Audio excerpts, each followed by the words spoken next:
कभी कभी ऐसा लगता है कि हमें जिंदगी के बारे में बहुत कुछ पता है। हमारी समझ और वास्तविकता की जानकारी सामान्य से कहीं आगे होती है।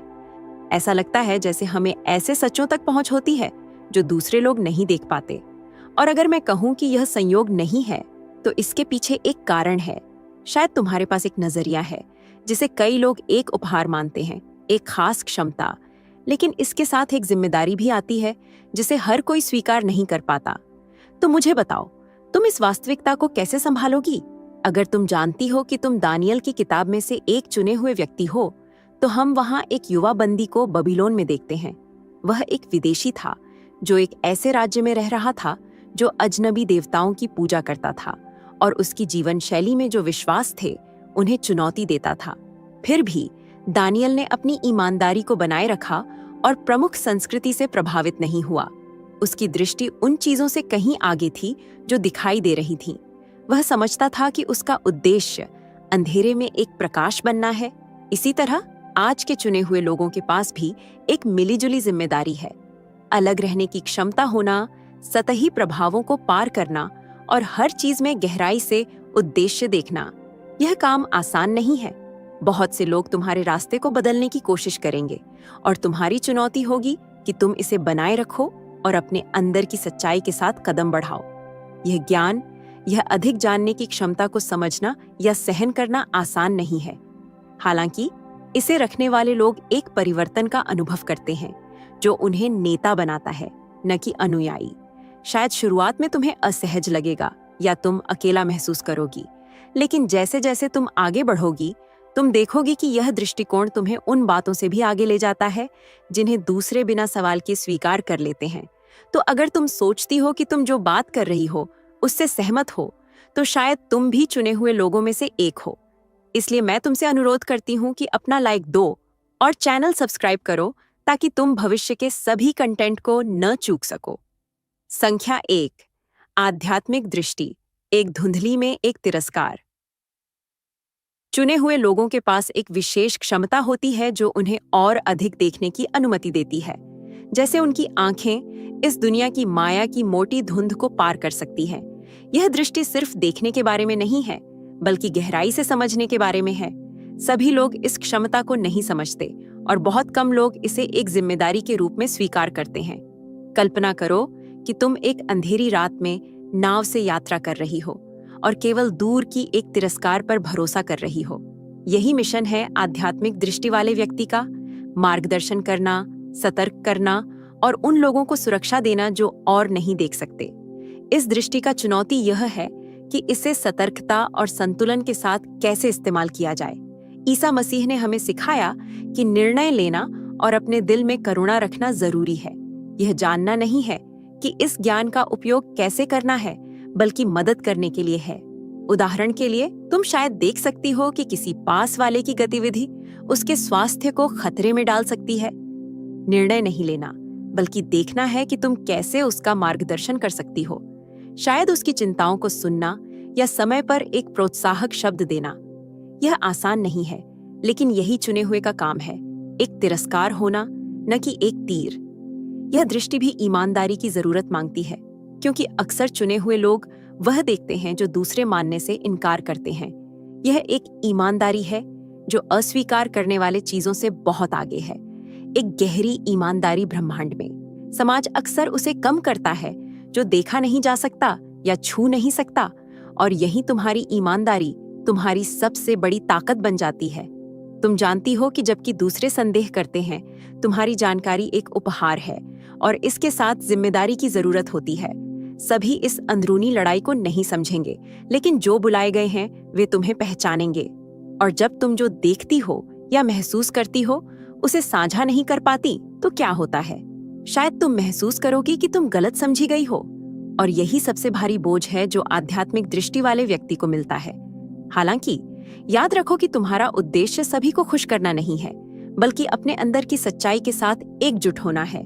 ईसा मसीह ने भी अस्वीकार और गलत समझने का अनुभव किया और हमें सिखाया कि सच्चाई अक्सर स्वीकार करना मुश्किल होती है। ऐसे समय में दृढ़ रहो और याद रखो कि तुम्हारा मिशन बाहरी स्वीकृति पर निर्भर नहीं करता। आध्यात्मिक दृष्टि को बुद्धि से कार्रवाई करने की आवश्यकता होती है, न कि केवल प्रतिक्रिया करने की। हर सच्चाई को साझा करना जरूरी नहीं है और न ही हर खतरे की चेतावनी देना। जैसे ही बुद्धिमान सलोमन, जिसे धन की जगह विवेक चाहिए था, वैसे ही जो इस दृष्टि को रखते हैं वे ब्रह्मांड से दिशा मांगते हैं कि कब और कैसे कार्रवाई करनी है। सही शब्द सही समय में विवाद और शांति के बीच का अंतर बनाते हैं। अंत में आध्यात्मिक दृष्टि जीवन का एक मिशन है, दूसरों के लिए प्रेरणा का आह्वान है। जैसे एक तिरस्कार नहीं बुझता है चाहे समुद्र शांत हो, वैसे ही जो इस दृष्टि को रखते हैं वे हमेशा चमकने के लिए तैयार रहेंगे। चलने का रास्ता शायद अकेला हो और चुनौतियों से भरा हो, लेकिन जो लोग आगे बढ़ते हैं वे अपने गौरवपूर्ण उद्देश्य से गहरी जुड़ाव खोजेंगे। वास्तविकता और प्राकृतिक बुद्धि। चुने हुए लोगों में एक खास क्षमता होती है जो उन्हें दूसरों की नजरों से छिपी हुई वास्तविकता को देखने की अनुमति देती है। यह कोई जादुई दृष्टि नहीं है, बल्कि उनकी संवेदनशीलता और प्राकृतिक बुद्धि उन्हें उन पैटर्न्स को महसूस करने में मदद करती है जो अधिकांश लोगों के लिए अदृश्य होते हैं। यह समझ किसी किताब से नहीं मिलती, बल्कि यह समय के साथ एक गहरी अंतरंगता से विकसित होती है। उदाहरण के लिए, वे देख सकते हैं कि किसी व्यक्ति के पास छिपा हुआ इरादा है, एक मुस्कान के पीछे छिपा झूठ या एक शांति में छिपा सत्य। ईसा मसीह भी दिखाई देने वाली चीजों के पार देखते थे और लोगों के दिलों को समझते थे, उनकी इच्छाओं और डर को। उन्होंने हमें सिखाया कि हमें हमेशा सतह के पार देखना चाहिए। यह उपहार कभी कभी एक बोझ की तरह लग सकता है, क्योंकि देखने वाले चीजों को महसूस करना हमेशा सुखद नहीं होता। लेकिन यह एक आह्वान है कि हमें ईमानदारी से कार्रवाई करनी चाहिए और विशेष रूप से यह समझना चाहिए कि हम कैसे संबंधित होते हैं। कितनी बार हम अपने निर्णयों को सतही बनाने देते हैं। चुने हुए लोग जानते हैं कि असली बुद्धि अपने अंदर की आवाज को सुनने में होती है। यह समझने में होती है कि कब किसी से दूरी बनानी है या कब एक बुद्धिमान शब्द से नजदीक जाना है। जिंदगी में दिखाई देने वाली चीजें भ्रांति का कारण बन सकती हैं, लेकिन जो प्राकृतिक बुद्धि रखते हैं वे जानते हैं कि उनका कर्तव्य है उन्हें अपनाने के लिए। यह स्वाभाविक ज्ञान एक ऐसी दुनिया में एक तारे की तरह है जहां न्याय और सत्य अक्सर विकृत होते हैं। शास्त्रों ने हमें सिखाया है कि हमें सांप की तरह चतुर और कबूतर की तरह सरल रहना चाहिए, और यही संयोजन इस धूर्त दुनिया में चलने की कुंजी है। ये जरूरी नहीं है कि सभी पर विश्वास किया जाए, बल्कि यह समझना महत्वपूर्ण है कि सभी लोग अच्छे इरादों से नहीं आते हैं और कौशल एक गुण है। चुने हुए लोग सीखते हैं कि कौन उनके समय और भरोसे के लायक है और कौन नहीं। जब छिपी हुई वास्तविकता स्पष्ट होती है तो शायद असहायता या निराशा की भावना उत्पन्न हो सकती है। दूसरों के अन्याय या धोखे का साक्षी होना और तुरंत कुछ न कर पाना दुखदाई हो सकता है, लेकिन ईसा मसीह ने हमें सिखाया कि हमें धैर्य रखना चाहिए, ब्रह्मांड के समय पर भरोसा करना चाहिए और यह समझना चाहिए कि हर कार्रवाई का परिणाम होता है। कभी कभी सबसे अच्छी कार्रवाई इंतजार करना और देखना होती है, यह जानते हुए कि सत्य एक दिन जीत जाएगा। चुने हुए लोग सीखते हैं कि धैर्य रखना चाहिए, और जब वे कार्रवाई नहीं कर सकते तो ब्रह्मांड को काम करने की अनुमति देनी चाहिए। कई बार यह ज्ञान उन्हें दूसरों को सत्य देखने में मदद करता है। अपनी अंतर्दृष्टि को थोपने के बजाय धीरे धीरे प्रकाश डालने के लिए वे एक सलाह दे सकते हैं, एक सोचने वाला प्रश्न पूछ सकते हैं, या बस मौजूद रह सकते हैं। इसी तरह चुने हुए के प्राकृतिक ज्ञान न केवल उन्हें सुरक्षा देता है, बल्कि दूसरों के लिए एक प्रकाश बन जाता है। यह एक निरंतर सीखने की प्रक्रिया है, अपने आप को नीचे लाने और दूसरों के प्रति प्रेम करने का अभ्यास। यह गहराई से जानकारी और लोगों और परिस्थितियों की छिपी हुई वास्तविकता को समझने की आवश्यकता है। यह ज्ञान कभी कभी अकेलेपन का अनुभव करवा सकता है, लेकिन इसके साथ एक उद्देश्य होता है, और इसी तरह चुने हुए लोग गहराई से जुड़े हुए संरक्षक बन जाते हैं। यह याद रखना जरूरी है कि न्याय और सत्य का मूल्य होता है, लेकिन जीवन का उद्देश्य बहुत महत्वपूर्ण है। इस जागरूकता का बोझ उन्हें अपनी मिशन के अगले स्तर पर ले जाता है। अन्याय और विरोधाभासों का सामना करना कठिन काम है। बहुत कुछ जानना सच के साथ जीने का अर्थ है, जबकि बहुत से लोग अज्ञानता की आरामदायक स्थिति को पसंद करते हैं। जो लोग चुने जाते हैं वे जैसे एक प्रकाश स्तंभ की तरह होते हैं जो कोहरे में रास्ता दिखाते हैं। उन्हें यह जिम्मेदारी उठानी होती है कि वे वो देख पाते हैं जो दूसरे नहीं देख पाते, और फिर उस पर कार्रवाई करते हैं। जैसे ईसा ने दुनिया के दर्द को अपने कंधों पर उठाया, उन्होंने हमें यह दिखाया कि सच का सामना करना, चाहे वह कितना भी दर्दनाक क्यों न हो, मोक्ष का हिस्सा है। इस बोझ को उठाना थकाऊ हो सकता है, खासकर जब चारों ओर के लोग समस्याओं को नजरअंदाज करने या उनसे बचने को प्राथमिकता देते हैं। अन्याय, भ्रष्टाचार और धोखाधड़ी को देखना कई बार हमें हस्तक्षेप करने की इच्छा देता है, लेकिन जो चुने गए हैं वे जानते हैं कि वे सब कुछ नहीं बदल सकते। यह एक ऐसा सबक है जिसे सीखने में समय लगता है। गहरी जागरूकता कभी कभी निराशा पैदा कर सकती है, लेकिन यह भी सिखाती है कि सही लड़ाइयां चुनना कितना महत्वपूर्ण है।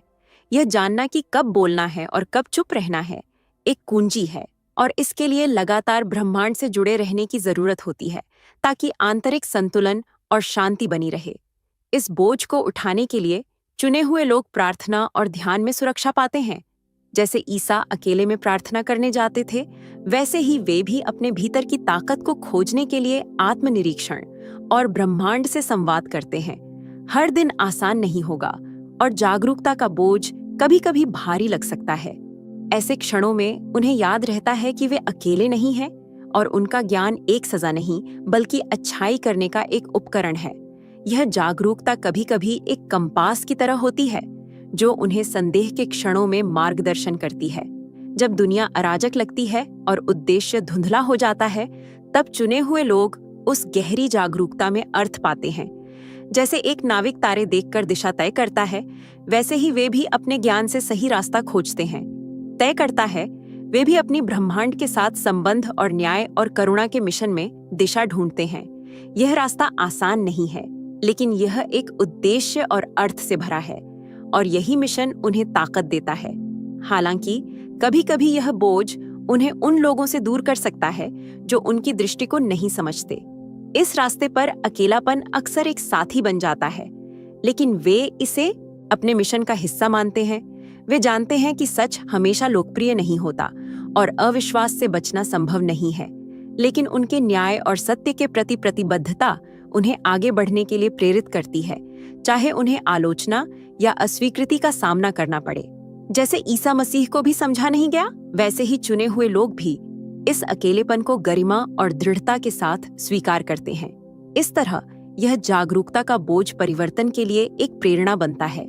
यह उन्हें चुपचाप नेतृत्व करने और परिवर्तन के एजेंट बनने की जिम्मेदारी देता है। यह आसान नहीं है, लेकिन चुने हुए लोग समझते हैं कि यह बोझ उन्हें एक उच्च उद्देश्य के लिए तैयार करता है जो उनके व्यक्तिगत इच्छाओं से परे है। अब हम बात करते हैं सामाजिक मानदंडों की चुनौती की। अक्सर चुने हुए लोग पाते हैं कि समाज के मानदंड और मूल्य, जिन्हें लोग श्रद्धा से मानते हैं, उनकी आंतरिक सच्चाई के साथ मेल नहीं खाते। जबकि अधिकांश लोग समृद्धि और अनुमोदन के लिए परंपराओं का पालन करते हैं, चुने हुए लोग समझते हैं कि उनका उद्देश्य इससे कहीं बड़ा है। जैसे ईसा ने अपने समय के मानदंडों को चुनौती दी, वैसे ही चुने हुए भी सत्य का पालन करते समय उन मूल्यों पर सवाल उठाते हैं जिन्हें समाज महत्व देता है। यह चुनौती आसान नहीं है, लेकिन यह उन लोगों के लिए आवश्यक है जो कुछ बड़ा करने के लिए प्रतिबद्ध हैं। सामाजिक मानदंडों को अस्वीकार करना अलगाव नहीं है, बल्कि यह विवेक है। चुने हुए लोग समझते हैं कि उद्देश्यपूर्ण जीवन जीना हमेशा स्थिति या शक्ति की खोज के साथ संगत नहीं होता। उनकी दृष्टि उन्हें अमूर्त, आध्यात्मिक और महत्वपूर्ण चीजों की सराहना करने के लिए ले जाती है। यह कम महत्वाकांक्षा रखने की बात नहीं है, बल्कि इसे कुछ ऐसा करने के लिए पुनर्निर्देशित करने की बात है जो वास्तव में उच्चतर हो। यह दृष्टिकोण चुनौतीपूर्ण है, लेकिन यह उन्हें एक ऐसा जीवन बनाने की अनुमति देता है जिसमें शांति और उद्देश्य हो जो दुनिया नहीं दे सकती। यह अस्वीकृति अक्सर संघर्ष को जन्म देती है, क्योंकि समाज उन लोगों को समझने में असफल रहता है जो एक अलग मार्ग चुनते हैं। चुने हुए लोग अक्सर खुद को एक दुविधा में पाते हैं, दुनिया को खुश करने और अपने प्रति सच्चे रहने के बीच। यह एक चुनौती है, जैसा कि ईसा के समय में था। धैर्य और ताकत की आवश्यकता होती है। यह जानना कि सच कई लोगों के लिए असहज हो सकता है, और फिर भी मजबूत बने रहना, विकास और अपने परिवर्तन के एजेंट के रूप में भूमिका को स्वीकार करने का हिस्सा है। काम भी एक ऐसा क्षेत्र है जहां चुने हुए लोग सफलता के मायने को फिर से परिभाषित करते हैं, जबकि बहुत से लोग आर्थिक महत्वाकांक्षा के पीछे भागते हैं। वे काम को सेवा, विकास और एक बड़े उद्देश्य में योगदान देने के अवसर के रूप में देखते हैं। ईसा ने हमें सिखाया कि सेवा धन से बड़ी होती है और चुने हुए लोग जानते हैं कि उनका मिशन भौतिक संपत्ति इकट्ठा करने से कहीं अधिक है। वे दूसरों के जीवन में सकारात्मक प्रभाव डालने और सामान्य भलाई में योगदान करने की कोशिश करते हैं, भले ही यह दृष्टिकोण अपेक्षाओं के खिलाफ हो। सामाजिक मानदंडों की इस चुनौती ने उन्हें एक ऐसी स्वतंत्रता भी दी है जिसे बहुत लोग नहीं समझते। चुने हुए लोग कन्फर्म करने या दिखावा करने के दबाव में नहीं फंसते, क्योंकि उन्होंने उस शांति को पा लिया है जो बाहरी अपेक्षाओं से परे है। ये स्वतंत्रता उन्हें प्रामाणिकता के साथ जीने की अनुमति देती है, वास्तव में महत्वपूर्ण चीजों को प्राथमिकता देती है, बिना किसी को कुछ साबित करने की आवश्यकता के। यह जीवन का तरीका दूसरों को आमंत्रित करता है कि वे अपने मूल्यों को सवाल करें और अपनी प्राथमिकताओं पर फिर से विचार करें। इस तरह सामाजिक मानदंडों को चुनौती देकर चुने हुए लोग यह दिखाते हैं कि दुनिया में कुछ ऐसा उद्देश्य है जो उसकी पेशकश से परे है।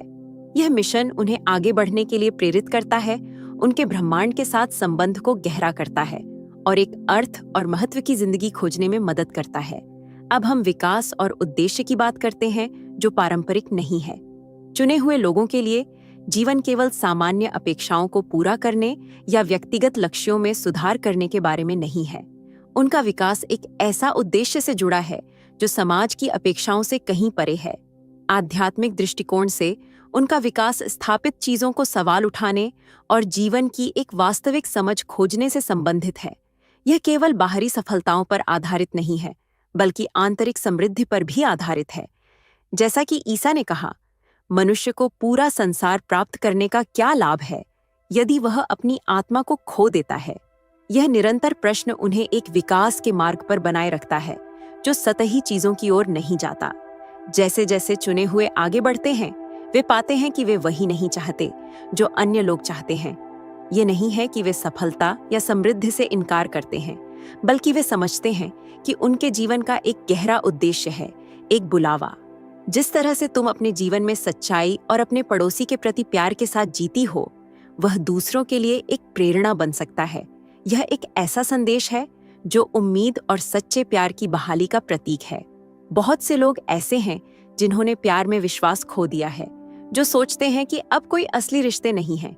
लेकिन तुम्हारी कहानी यह साबित करेगी कि असली प्यार अब भी मौजूद है।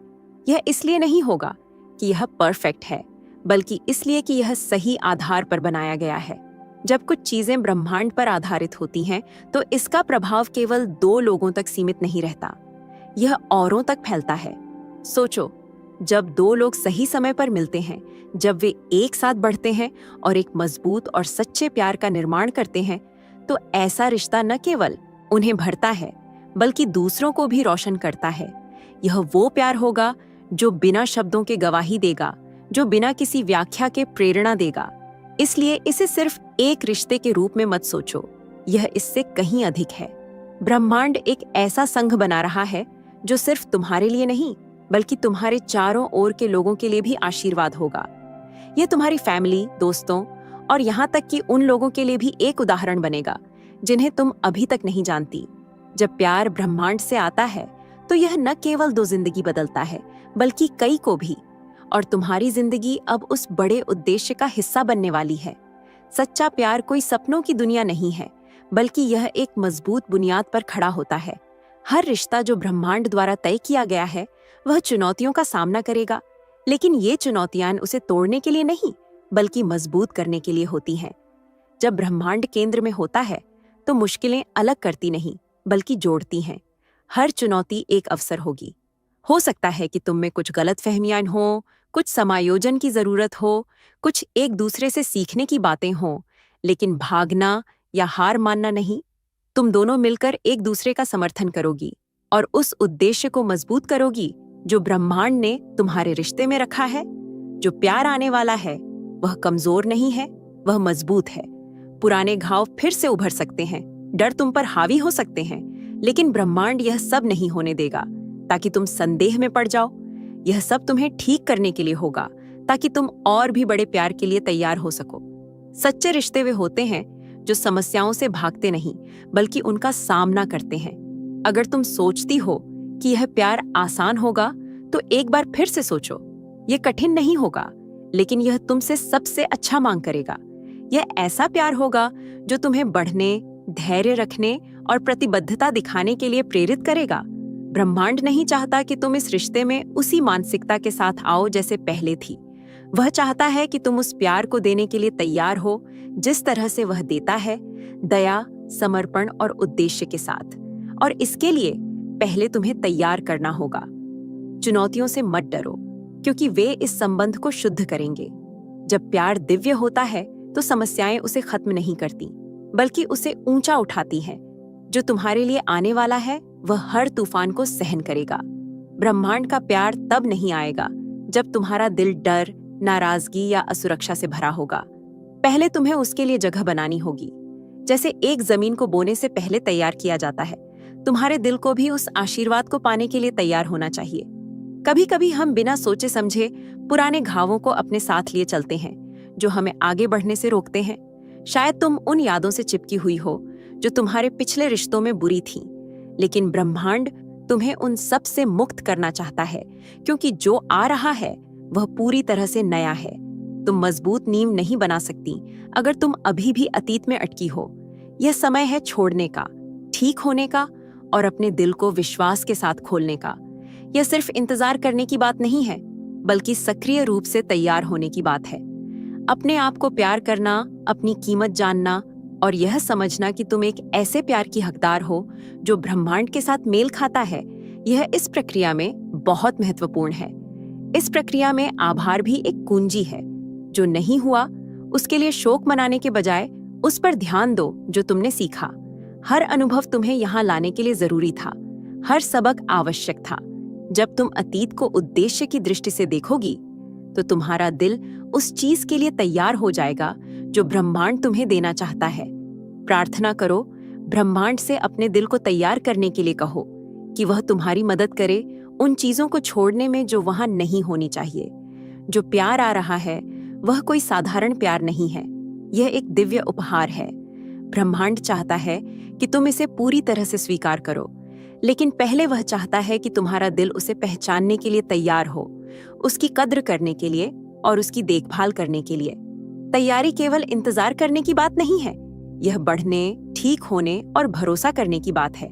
जब तुम तैयार हो तुम जान जाओगी, और उस पल जो ब्रह्मांड ने तुम्हारे लिए योजना बनाई है वह तुम्हारी जिंदगी में बिना किसी बाधा या संदेह के आएगा। जीवन की सबसे बड़ी चीजें हमेशा शोर में नहीं आती, कभी कभी वे छोटी छोटी संकेतों के साथ आती हैं। अनकही शांति, दिल में अटलता। जो ब्रह्मांड ने तुम्हारे लिए तैयार किया है वह पहले ही रास्ते में है, भले ही तुम अपनी आंखों से अभी तक नहीं देख पाई हो। इंतजार के समय इस प्रक्रिया का हिस्सा रहे हैं, लेकिन अब सब कुछ आकार लेना शुरू कर रहा है। ब्रह्मांड ने पहले ही रास्ते को संरेखित कर दिया है, जरूरी कनेक्शन बना लिए हैं और सही दरवाजे खोल दिए हैं। यह बात नहीं है कि क्या यह होगा, बल्कि यह है कि कब होगा, और वो कब अब तुमसे पहले है। इंतजार की जल्दी से मत डरो। आशीर्वाद पहले से ही लिखा जा चुका है, प्यार पहले से ही निर्धारित है, वादा पहले से ही शुरू हो चुका है। अगर तुम विश्वास रखोगी और ब्रह्मांड के उद्देश्य के साथ संरेखित रहोगी तो जल्दी ही तुम देखोगी कि सब कुछ कैसे सही ढंग से जुड़ता है। जब तुम जानोगी तो यह इसलिए नहीं होगा कि सब कुछ परफेक्ट होगा, बल्कि इसलिए कि तुम्हारे दिल में एक गहरी शांति होगी, एक पुष्टि जो कोई व्याख्या नहीं मांगेगी। कुछ भी मजबूर करने की जरूरत नहीं होगी, क्योंकि जब कुछ ब्रह्मांड का है तो वह शांति और उद्देश्य के साथ बहता है। इसलिए सावधान रहो, लेकिन सबसे महत्वपूर्ण बात यह है कि तैयार रहो। ब्रह्मांड बंद दिलों को आशीर्वाद नहीं देता, न ही संदेह से भरे दिमागों को। जो प्यार आ रहा है वह एक उपहार है, लेकिन तुम्हें इसे आभार, परिपक्वता और विश्वास के साथ स्वीकार करने के लिए तैयार रहना होगा। इंतजार लगभग खत्म हो चुका है। जो तुमने बहुत चाहा है वह तुम्हारे करीब है, और जब यह चमत्कार प्रकट होगा तो तुम जानोगी कि हर एक दिन का इंतजार कितना मूल्यवान था। नीचे इस वीडियो में कमेंट करो, मैं ब्रह्मांड के प्यार के लिए तैयार हूँ। इस संदेश को किसी ऐसे व्यक्ति के साथ साझा करो जो इसे सुनने की जरूरत महसूस कर रहा हो। कभी कभी एक शब्द ही वह उत्तर हो सकता है जिसकी किसी को तलाश होती है। क्या तुमने कभी एक दिव्य प्यार की तैयारी में महसूस किया है? क्या तुमने संकेत देखे हैं कि ब्रह्मांड तुम्हारी जिंदगी में काम कर रहा है? मुझे कमेंट में बताओ, मैं तुम्हें पढ़ना चाहती हूँ। और वीडियो पर जो लिंक दिखाई दे रहा है उस पर क्लिक करो। जो तुम वहां जानोगे वह तुम्हें और अधिक स्पष्टता देगा कि ब्रह्मांड तुम्हारी जिंदगी के लिए क्या योजना बना रहा है। वहां मिलते हैं। अगर आप यूनिवर्सल ट्वीट्स के माध्यम से ब्रह्मांड के संदेश को अपने जीवन में महसूस करते हैं और इसे दूसरों तक पहुंचाने में मेरा साथ देना चाहते हैं, तो सुपर थैंक्स के जरिए आपका समर्थन मेरे लिए बहुत मायने रखता है, क्योंकि यह सिर्फ एक आर्थिक मदद नहीं है, बल्कि ब्रह्मांड की ऊर्जा को और अधिक मजबूत बनाने का एक तरीका है। सुपर थैंक्स देकर आप न सिर्फ मेरे काम को सराहते हैं, बल्कि इस दिव्य यात्रा को आगे बढ़ाने में भी योगदान देते हैं। और आपका हर दान ब्रह्मांड के संदेश को और अधिक लोगों तक पहुंचाने में मदद करता है। आपका हर योगदान न सिर्फ मेरे लिए, बल्कि उन सभी के लिए प्रेरणादायक है